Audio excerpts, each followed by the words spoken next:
Selamat petang, boleh dengar ke? Boleh, Doktor. Boleh So saya rasa boleh start dululah sementara tunggu yang lain, mungkin ada beberapa lagi pelajar yang on the way baru nak on laptop ke dan sebagainya. So I start dululah sebab kita rushing, sebab for this week we need to finish two topics, chapter 6 and chapter 7. Kita cuma tinggal 1 minggu lagi lah next year, tahun depan kita akan habislah by Januari. So agak rushing lah nanti kita akan discuss lah about your assignment, midterm test yang you dah ambil dan sebagainya. Selepas habis 2 chapter nanti kita akan discuss. So I start dulu, saya dah record. Okay, slide boleh nampak. Sekiranya ada masalah apa-apa boleh on je mic. Okay, saya start dulu ya. So for today, chapter 6, for motivations. Okay, yang ni I think memang you all pun dah kita memang kita apply motivation, even you all dalam private sectors ke or private sectors or public sectors, you memang apply kalau kita nak kerja kita perlukan motivasi lah or motivations. Okay, saya akan pergi kepada perkara-perkara yang penting sajalah. Then we go to what is motivations. These are the concept of motivations. A simple concept which is about the person effort. Tindakan seseorang lah. So how you, kalau dekat tempat kerja you feel you datang kerja for hari Isnin for example kan, you rasa macam kurang bermotivasi. So how you kena ambil cara ataupun jalan untuk meningkatkan motivasi you. Or you dalam hujung bulan for example you rasa ada masalah dari sudut stres, tekanan dan sebagainya. So how you make up semua problems you, you kena cari motivasi you apa maybe somehow maybe you punya family, maybe you punya tanggungjawab dan sebagainya, depends lah jadi kena tahu proses macam mana kita nak mencari motivasi tu. Different person actually is different motivations lah masing-masing ada motivasi masing-masing. Okay, next. Okay, this is a level of management level lah we have a highest level or top management, we have a middle levels, and then we have a lower levels so every levels actually they have their own motivations even though you dekat top management pun you need to have a motivations lah middles and lowers, and then lowers maybe motivation dia boleh dapat daripada middle levels, and then maybe they can get the motivation from the top managements So depends on the levels of management. Okay. Then okay, ni contoh ni contoh. Somehow kita boleh ambil motivasi daripada ahli politik, okay, our prime ministers or somebody yang dah berjaya. Ni saya sebagai contoh saja, tak semestinya you boleh jadikan mereka as your motivation lah inspire ke dan sebagainya. Maybe orang-orang yang berduit dan berkejaya you tengok dalam selebriti di TV, okay, yang boleh menjadikan you menjadikan dia sebagai you punya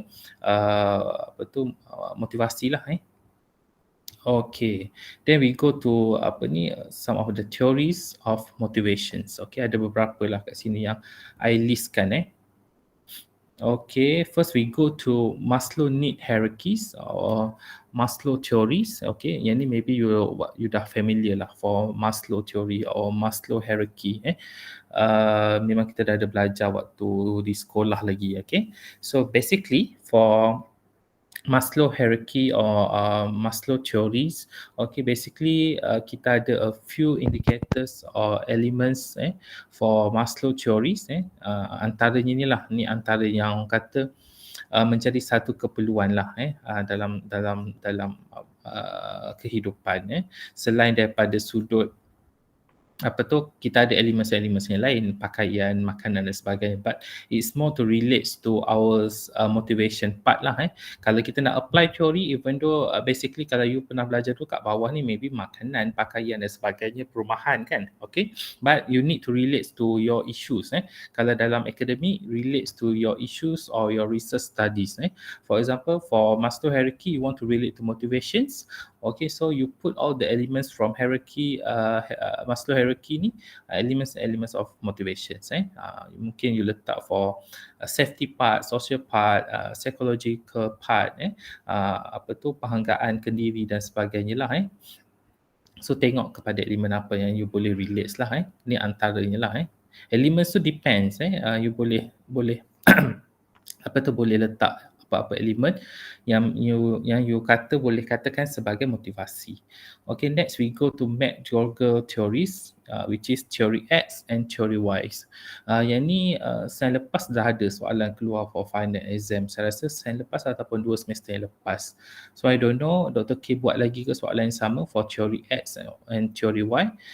Cuma you need to know what is theory X, the assumption that employees dislike work or lazy, ataupun apa lagi, benda-benda yang yang negative part lah for theory X, which is you rasa malas nak pergi kerja, you rasa malas nak buat kerja, or you tak suka dengan kerja you tak suka with your responsibilities, tanggungjawab di tempat kerja dan sebagainya.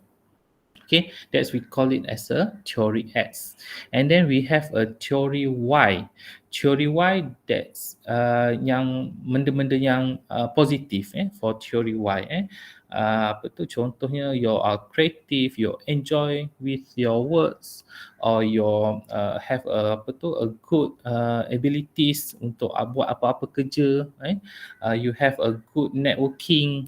Itu semua benda-benda yang positif berkaitan dengan tempat kerja you, yang yang you boleh label as a theory Y.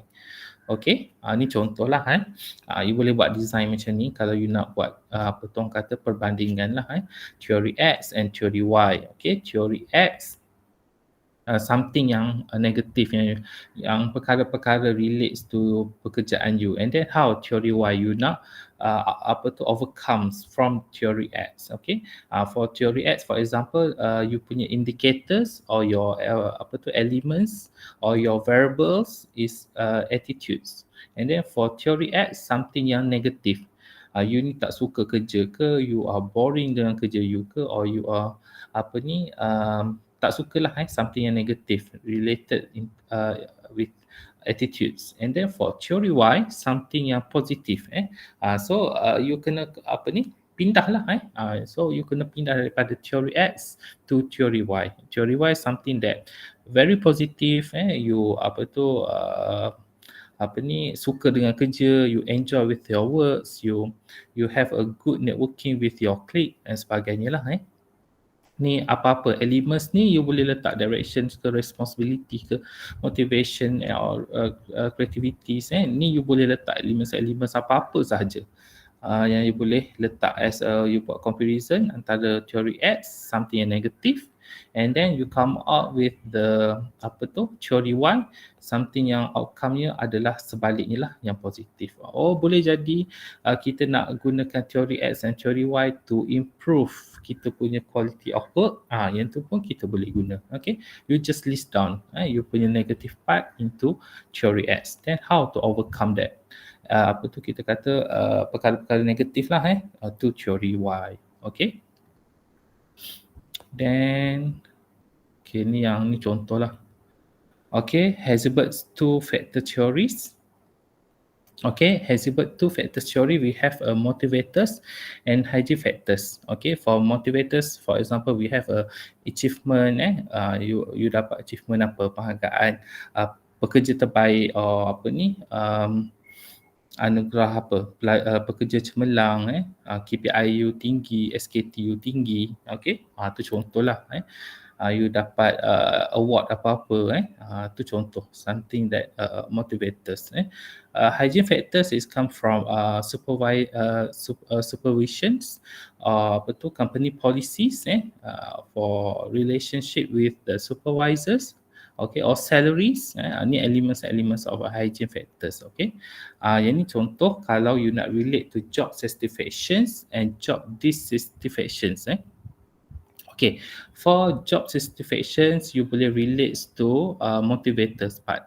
Contoh, motivator parts yang tadilah achievement atau you dapat awards apa-apa ke you dapat something lah daripada you punya organisasi. Okay, and then you rasa puas lah you rasa dihargai, job satisfaction, rasa dihargai dekat you punya organisasi.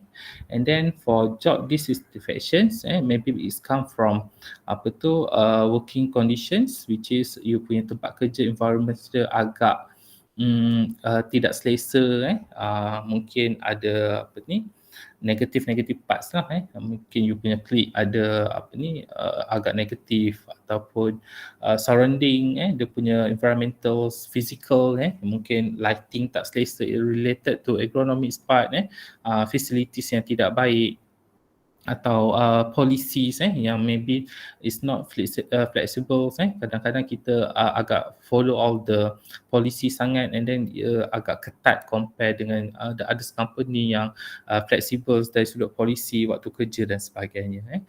Itu mungkin you boleh buat comparisons lah tahap kepuasan bekerja. Okay, and then we go to Hazelberg two factors theory ni pun samalah yang tadi.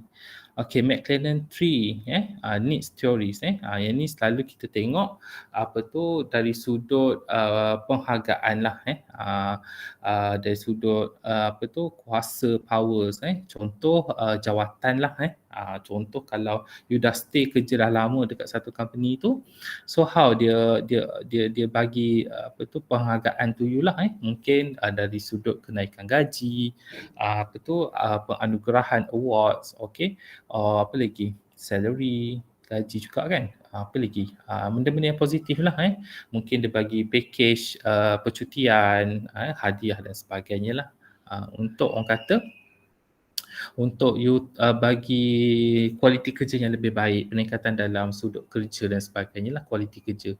Okay, maybe you part of the top management so you boleh apply lah for McLennan 3 needs theories ni maybe you boleh appreciate lah you punya employees bagi awards, for example best pekerja terbaik tahun 2021, atau you bagi dia naik pangkat grade dan sebagainya.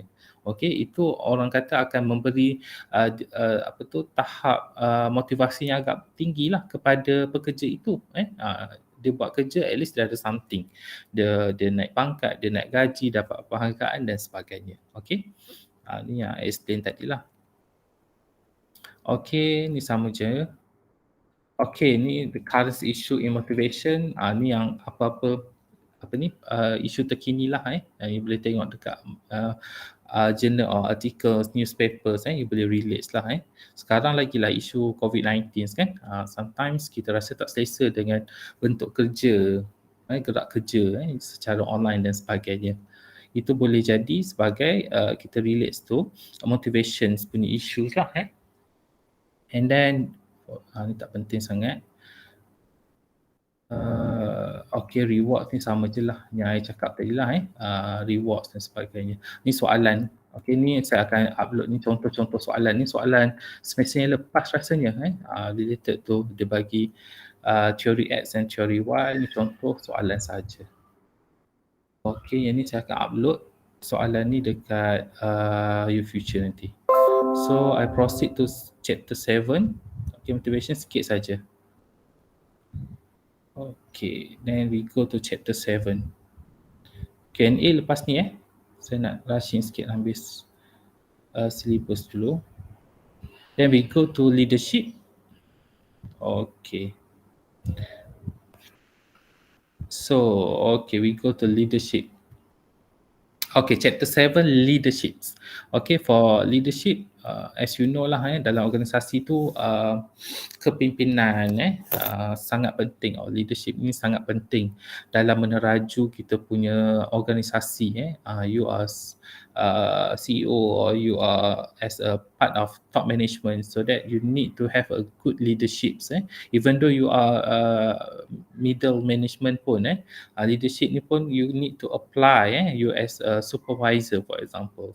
So you need to have a good leadership to guide untuk memandulah guide you punya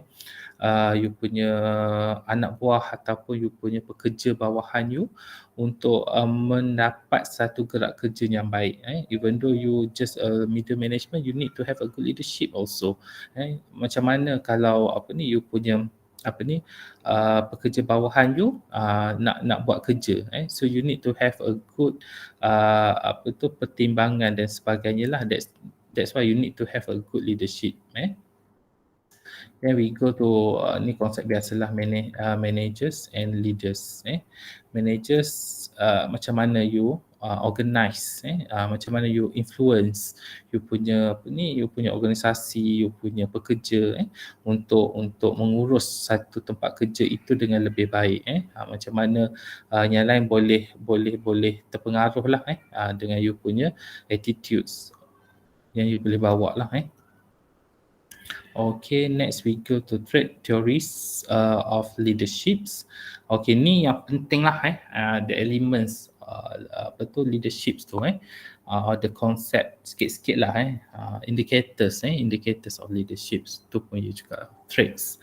Okay, first for leadership we need to have to be honesty and integrities. Ini paling penting so that dia mencerminkan lah even though you are private sectors industry ataupun dalam industri public sectors for to be leaderships we need to have integrities lagilah dalam sektor kerajaan sangat menekankan lah elemen integrity, kena jujur dalam buat kerja, maksudnya dalam memilih contractors ke kena ikut saluran yang betul tu elemen you need to apply you need to have integrity dalam diri you dalam sektor swasta pun kan kalau ada kontraktor yang nak join venture dengan you so that dapatkan kontrak dan sebagainya so you need to have a good integrity lah dalam diri you.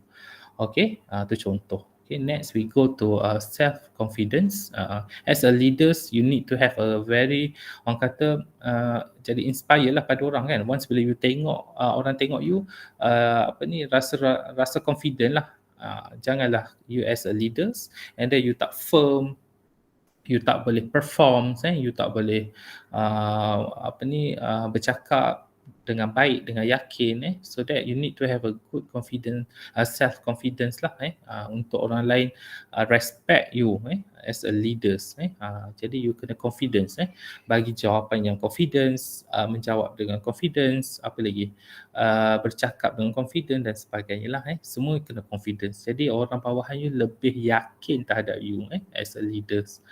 Okay, next emotional, ni paling penting lah, emosi kena stabil lah maksudnya you need to manage your emosi lah macam mana you manage that's why you need to have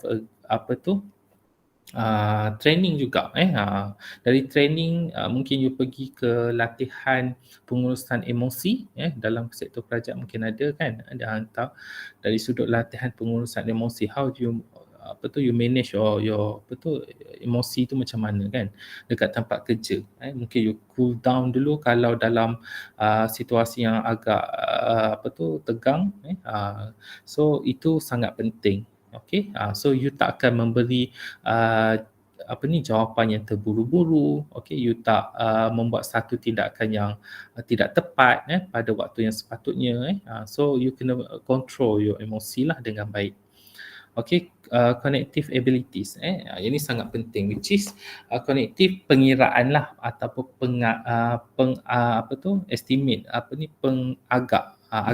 you agak estimate contoh you boleh estimate production kita ni kita boleh manage dalam tempoh seminggu dah boleh settle untuk 100 production untuk kereta for example lah you dah boleh you boleh estimate dalam seminggu, dalam sebulan, dalam setahun so you boleh buat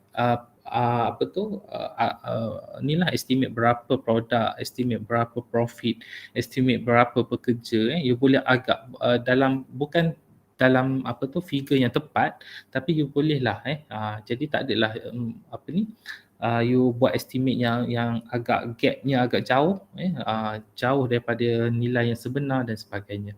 So to be a leadership, you need to have a good cognitive abilities lah, dari sudut statistik dan bilangan dan sebagainya. Itu contoh. Cognitive abilities ni luas, tapi selalu yang kita apply dari sudut estimate lah berapa bilangan dan sebagainya.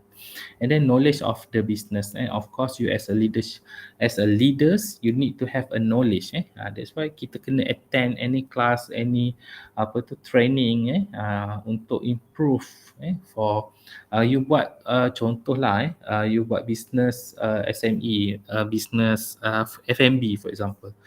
Okay, so you buat air kotak lah, contoh simple things, air kotak kopi, kopi tu you buat packaging dalam air kotak. So you need to have memanglah you terror, tentang kopi semua you dah expert, you tanam kopi sendiri, and then you come out with your product serbuk kopi, and then you come out with air kopi dalam yang dalam air kotak or dalam tin, but you have the others knowledge, contoh you mungkin you tak ada pun dalam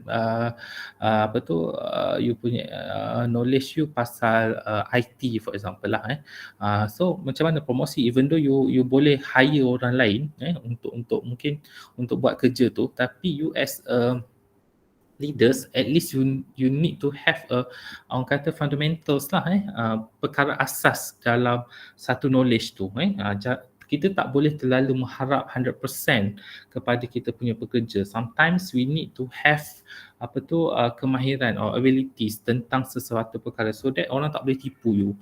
Contoh you kata kenapa packaging ni boleh tahan just only around 3 months, kenapa tak boleh tahan lebih daripada itu. So kita kena ada ilmu tu lah, so that you need to have knowledge lah berkenaan dengan dalam konteks you punya business, jadi tak semestinya you buat business berkenaan dengan coffee, so you just tahu pasal coffee saja, no, that's why every year you kena hantar pekerja you juga untuk attend training. You also need to have a training, kita tak boleh hanya pekerja saja pergi training dan sebagainya, kita sendiri kena pergi training, attend course, any course related to our business, and then drive, drive ni maksudnya kita nak pandu ataupun bawa kita punya organisasi ataupun pekerja kita ke mana, that's why every organisasi tu perlu ada dia punya policies, dia punya goals, dia nak achieve apa, profit dia berapa, dia nak tengok ke arah mana dia nak pergi, so they have their own target lah, dia nak pergi the target tu apa, so that dia kena pergi ke arah yang ditarget itulah, desire to lead, maksudnya to inspire orang lain lah, ke arah mana dia nak pergi, contoh dia boleh bawa orang ni menuju ke arah target dalam organisasi tu, contoh dalam organisasi tu target profit oriented around 1 juta, 2 juta, so you kena achieve lah perkara-perkara yang begitu. So as a leaders you need to have a good orang kata target lah, contoh kalau dalam organisasi tu dia dah stick around 2-3 juta keuntungan, so at least dia tak boleh capai 2 juta, dia boleh capai 1 juta, tu contoh, dalam satu organisasi, as a leader you kena ada 5 begitulah, And then behavioral theories of leaderships, okay, ni contoh lah, contoh orang kata teori behavioral teoris dalam leadership tu bagaimana, kita nak apply. Ni contoh kalau you tengok kat sini macam mana, kalau as a leaders you boleh masuk dalam organisasi itu bagaimana. You mungkin you masuk dari sudut pelibatan secara langsung ataupun secara tidak langsung, so that you boleh masuk je elemen-elemen yang mana yang you nak pilih, tapi secara baiknya ataupun yang terbaiknya adalah secara langsung lah, contoh kalau you you menunjukkan sesuatu satu attitude yang baik kepada you punya staff ataupun pekerja. Secara langsung lah orang nampak penampilan you datang on time, you datang meeting on time, you datang awal pagi, and then you bagi satu vibe, positive vibe lah kepada you punya pekerja. And then you seorang yang pemurah, concerns with your you punya staff dan sebagainya. Tu elements of positive that you can apply. You tunjuk satu attitude yang baik lah, something yang positif kepada pekerja-pekerja you. Perkara-perkara itu you boleh list down. Kalau you nak bagi contoh for leadership behavioral theories ni, you bagi saja as long as something yang positif. Ia sangat subjektif sebab ialah attitude yang positif ni sangat subjektif. Kita boleh bagi apa saja you boleh apply dekat tempat kerja you, depends on you jugalah you yang mengalaminya. So you boleh nampak lah elemen-elemen yang begitu. Okay, then for behavioral theories ni, you boleh apply for the managerial grid. Managerial grid ni macam kertas grid graph tu yang ada columns, petak box yang begini. Okay, so you boleh letak dua X dan Y ni lah yang bawah ni letaklah nombor satu skala, yang kat sini kita panggil skala. Okay, menegak dan mendatar. Dalam skala 1 ni contoh, skala 1 sampai skala 9. Yang mendatar ni lah, yang menegak ni 1 hingga 9 skala berapa. Paling tinggi itu nilai yang tertinggi lah. Yang tertinggi 9, so you punya point berkaitan dengan production, for example, concern for productions. Yang paling tinggi you boleh letak nilainya 9. Okay, concern for peoples ni berapa? 9 juga. Ni contoh. Di dalam ini, ni contohlah kalau ada soalan related to managerial grid ni. Okay, yang di dalam ini, dalam box grid ini adalah you punya elements yang you nak bawa, elements yang you nak apply dekat organisasi you. Okay, you boleh letak je elemen apa-apa related to ada dua di luar ini, indikator yang kita nak guna di dalam ini. Di luar ni you concern for production, you concern for people, dua perkara ini you nak masukkan. For example kat sini yang paling tinggi yang ada adalah team management and task management. Okay, yang dia dah apply for task management, the focus on production ini dah tinggi, skalanya tinggi. Maksudnya dari sudut efficient terhadap operations sangat tinggi. Maksudnya sangat baiklah the concerns about the production. Maksudnya production keluar dengan tinggi, bilangannya tinggi. Okay, jadi dia letak pada skala 9 kat sinilah concerns. Tapi kalau mungkin ia productions tapi ia tak concern to people, jadi dia jatuh pada nilai 1. Okay, kalau kat sini juga tinggi, yang paling tinggi kat sini ada yang tertinggi 99 pada skor 99. Concern for production and concern for people is team management. Okay, team management jadi maksudnya ia bekerjasama. Team management ni ia bekerjasama dari sudut concern to people, concern for peoples, and then concern for productions. Jadi sama-sama skor. Jadi kat sini paling tinggi kat sini lah team management, 9 pada skor 99 grade kat sini. You tengok kat sini, you tengok dekat sini 99. Mungkinlah. Saya tak sure kalau ada soalan keluar, tapi agak susah kalau dia nak apply for teori ni lah, nak masukkan dalam organisasi. Tapi kalau nak dia tanya apply to managerial grid, you just bagi je elemen dalam ni. Kalau you nak tiru grid ni pun boleh, ni contoh tapi you nak tukar elements yang lain tu pun boleh, tak ada masalah. Very flexible, depends on you. Okay, so yang penting you letakkan dua indikator ini di luar, tapi selalunya related to productions and peoples lah.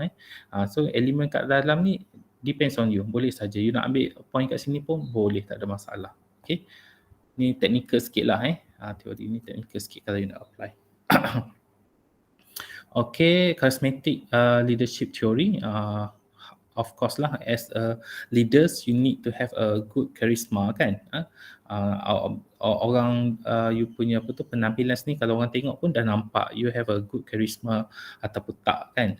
Cara pemakaian, cara percakapan, cara you present once bila dalam meeting, how you present your ideas for example lah tu benda-benda begitu orang akan nampak. You need to have a good charisma lah dalam as a leaders lah.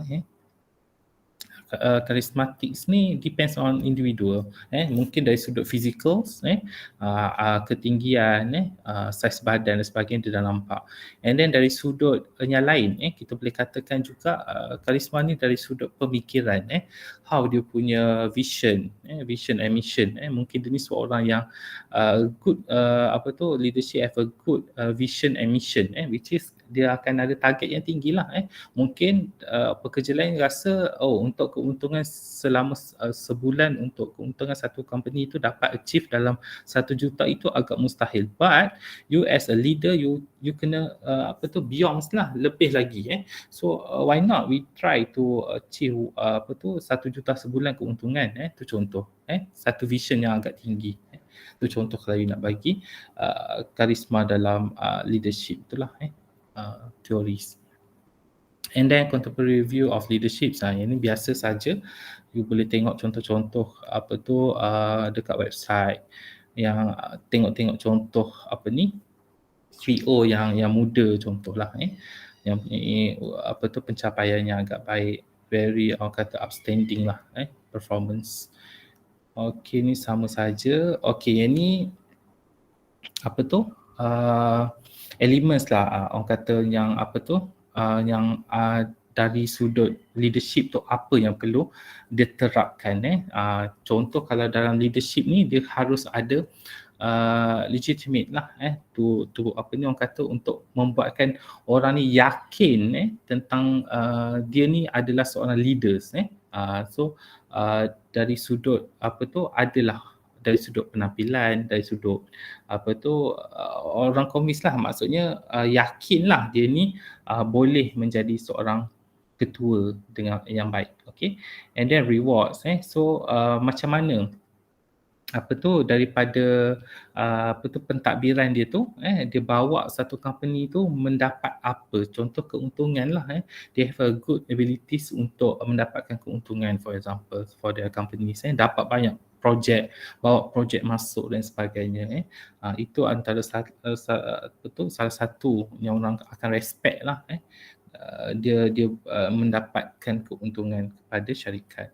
And then as a expert, of course they need to have ataupun at least kalau dia tak ada pun dia kena improve lah skill pentadbiran, skill knowledge yang lain. That's why they need to go pergilah training ataupun mana-mana kursus yang berkaitan.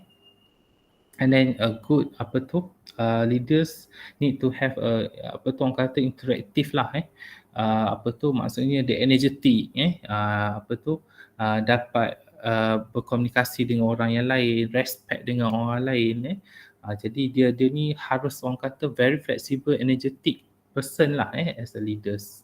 And then sometimes dia mungkin dia agak firm that mungkin dia boleh memberi arahan dengan yakin, dengan orang boleh ikut arahan yang diberikan.